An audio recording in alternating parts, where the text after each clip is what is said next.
ሰላምን ውደድ፣ ሰላም እንሁን፣ አንድ እንሁን በማለታቸው የሰላም ሽልማት የተሸለሙት። ይሄ ሽልማት ደግሞ ሁሉም ተናግሮታል። በመሸለማቸው ሁላችንም ተደስተናል። እንግዲህ ሙስሊሙም ክርስቲያኑም በአገሩ ያለውም በውጭም ያለው በግቢም ያለው በአጠቃላይ የኢትዮጵያ ኩራት ነው የአፍሪካ ኩራት ነው ብሎ ሙሉ አስተላልፎታል።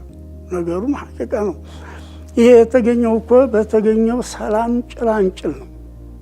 የኢትዮጵያ ሰላምን አከበረች፣ ወደ አንድነት ተመለሰ። የኢትዮጵያ ሕዝብ ሰላማዊ አካሄድ ያዘ ተብሎ ነው።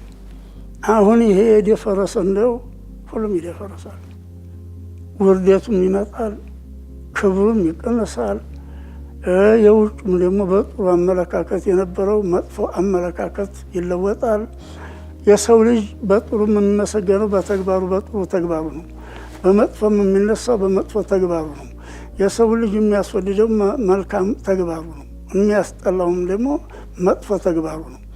የሰው ልጅ የተወገዘ እንደው የተጠላ እንደሆን ምን ሰርቼ ነው ብሎ ራሱን መገምገም ነው ያለበት።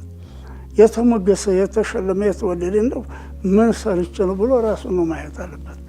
ሌላውም ደግሞ ገሌ እንዲህ የሆነው በምንድን ነው ብሎ ያን መልካም ነገር መከተል፣ ማጎልበት፣ ማጠናከር እንጂ መናድና መቃወም አይደለም። ይሄ ከሆነ ጥሩ አይደለም እና ይሄ በሰላም በኩል የተገኘ ጭላንጭል እንዳይጠፋ እንጠብቀው፣ እናጠንክረው፣ አገራዊ እናደርገው፣ ህዝባዊ እናደርገው።